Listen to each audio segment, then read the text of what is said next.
Assalamualaikum warahmatullahi wabarakatuh. Perkenalkan, nama saya Siti Habibah dari Prodi Pendidikan Agama Islam.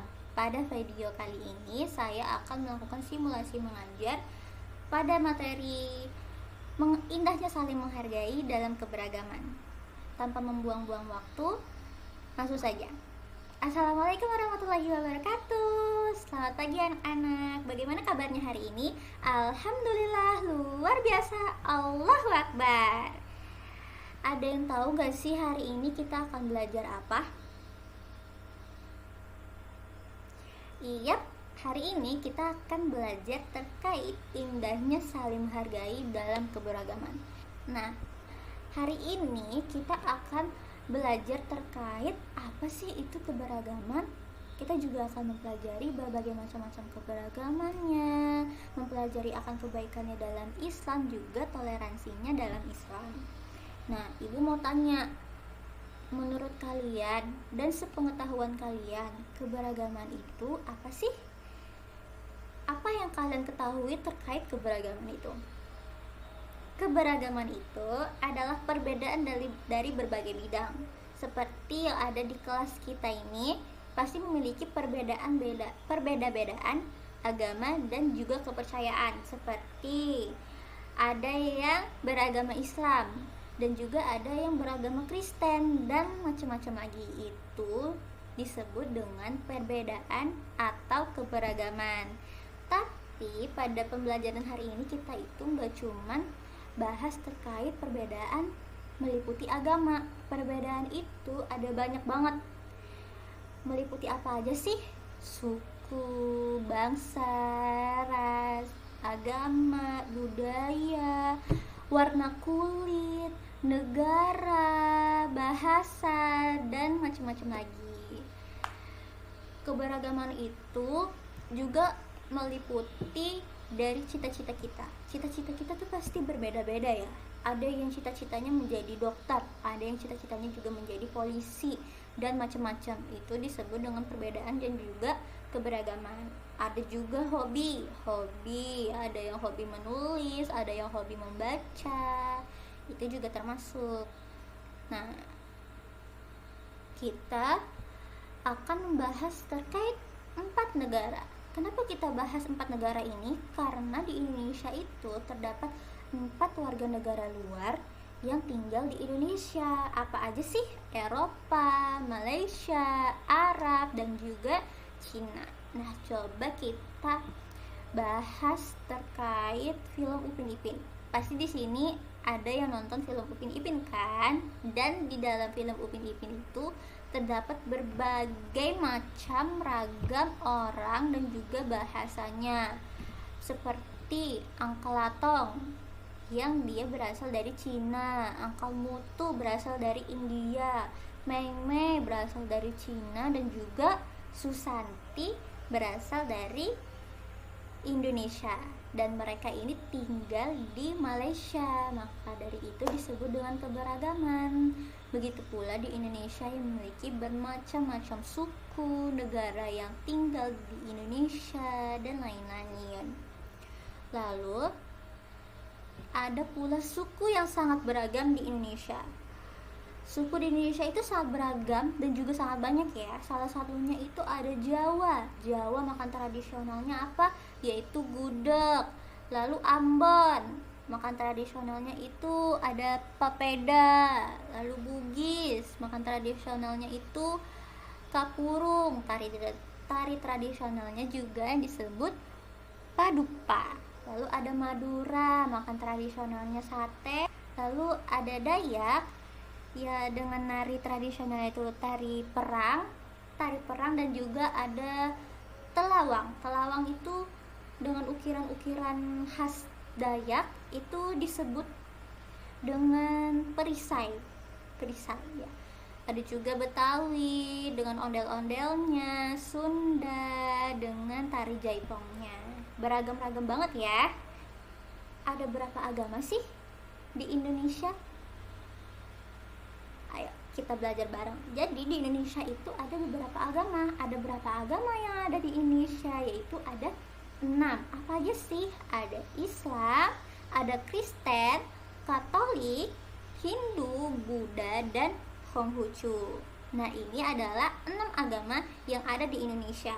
Kita bahas mulai dari agama Islam. Agama Islam itu ibadahnya di mana? Ibadahnya itu di masjid. Apa sih khas dari agama Islam? Agama Islam itu khasnya adalah dia berkerudung seperti yang ibu pakai ini, menutup seluruh badannya. Lalu ada Kristen dan Katolik. Kristen dan Katolik ini beribadahnya di gereja. Lalu ada Hindu yang beribadahnya di pura. Buddha tempat ibadahnya di vihara. Lalu Konghucu ibadahnya di kelenteng. Nah, ibu ada pengetahuan baru buat kalian. Kenapa sih tempat ibadah orang Konghucu dinamakan dengan kelenteng? Ibu pernah dengar dari agama Konghucu kalau misalnya tempat ibadah kelenteng itu dinamakan dengan kelenteng itu karena saat masuk ke tempat ibadahnya, kalau misalnya kalian pernah nonton film-film seperti film dari Cina-Cina seperti itu, tempat ibadahnya itu pasti depannya ada kayak lonceng, ting ting ting, setiap kita mau masuk. Nah, itu mengapa tempat ibadahnya Konghucu itu dinamakan dengan kelenteng seperti itu. Lalu untuk apa Allah itu menjadikan manusia beraneka ragam? Kenapa Allah menciptakan manusia yang dengan agama-agama yang berbeda, bahasa-bahasa yang berbeda, dengan negara-negara yang berbeda? Kenapa enggak langsung disatukan aja dengan bahasa yang sama, dengan agama yang sama, dengan kepercayaan yang sama? Nah, tujuannya adalah agar kita itu bisa saling mengenal sehingga menghasilkan hubungan harmonis, kerjasama, serta saling mendukung. Itulah mengapa Allah menciptakan manusia itu dengan beraneka ragam, agar kita belajar untuk menghargai perbedaan orang lain. Lalu ada yang tahu nggak nama kebaikan yang ada dalam agama Islam? Rasulullah SAW menegaskan bahwa kebaikan dalam Islam itu adalah akhlak yang mulia. Nah, ibu mau kalian perhatikan gambar berikut ini. Apa sih isi gambar di sini? Kalau misalnya kalian lihat, di situ kan ada yang berkacamata. Nah, berkacamata ini namanya adalah Maria, dan juga yang membawa makanan ini itu adalah ibunya. Dan yang berhijab ini adalah Nadia. Lalu di sini terlihat kalau misalnya Maria dan juga ibunya ini baik banget sama Nadia. Pertanyaannya adalah kenapa Maria dan ibunya berbuat baik kepada Nadia? Padahal kan mereka bukan orang Islam. Mereka kan berbeda-beda agama. Jadi kenapa Maria dan juga ibunya itu berbuat baik kepada Nadia walaupun mereka itu tidak memiliki agama yang sama? Mereka memiliki perbedaan agama dan juga kepercayaan. Itu karena kebaikan itu enggak mengenal siapapun. Kebaikan itu enggak mengenal agama. Kebaikan itu enggak mengenal siapa orangnya dan siapa dia percayai. Kebaikan itu dilakukan kepada setiap orang, baik dia memiliki suku yang berbeda, agama yang berbeda, dan lain-lain. Jadi kebaikan itu bukan berarti terhalang karena orang tersebut tidak sama seperti kita ya. Kebaikan itu kita bisa lakukan kepada siapapun, baik itu makhluk hidup seperti hewan atau tumbuhan. Dengan kita tidak menginjak-injak tumbuhan tersebut, kita rawat agar dia tetap tumbuh dengan segar, itu disebut dengan kebaikan. Ada gambar lagi. Nah, di sini kan ada yang baju biru. Dia itu kita anggap aja dia orang Islam ya. Dia memang orang Islam sih. Nah, dia kan izin mau sholat tuh. Itu sudah azan, aku izin sholat. Lalu yang baju hijau, ya silahkan sholat dulu, aku nunggu di sini. Bisa kita pastikan, bisa kita perhatikan, pasti mereka berdua ini berbeda ya agamanya. Lalu yang bisa kalian lihat dari gambar tersebut itu apa sih? Jadi di dalam gambar tersebut itu adalah salah satu contoh dari toleransi. Dia mempersilahkan baju biru itu buat sholat, buat beribadah kepada Tuhannya. Dia tidak melarang temannya itu untuk melakukan ibadah. Nah, itu disebut dengan toleransi karena dia menghargai temannya untuk beribadah. Sikap terbaik dalam keberagaman dan perbedaan itu adalah saling menghargai dan menghormati yang dikenal dengan toleransi. Toleransi itu sendiri diwujudkan dengan memberikan kebebasan kepada orang lain seperti yang dilakukan pada gambar tersebut. Baju hijau mempersilahkan baju biru untuk sholat. Dia memberikan kebebasan pada baju biru itu, silahkan kamu bisa beribadah dulu, aku akan tunggu di sini. Lalu mengakui hak setiap individu. Kita mengakui kalau misalnya kita memiliki perbedaan. Kamu berhak untuk beribadah kepada Tuhan. Kamu berhak untuk melakukan apa aja. Kamu berhak untuk memiliki cita-cita apa yang kamu mau. Lalu menghormati keyakinan orang lain. Seperti tadi yang dilakukan oleh baju hijau. Dia menghormati baju biru untuk melakukan ibadah.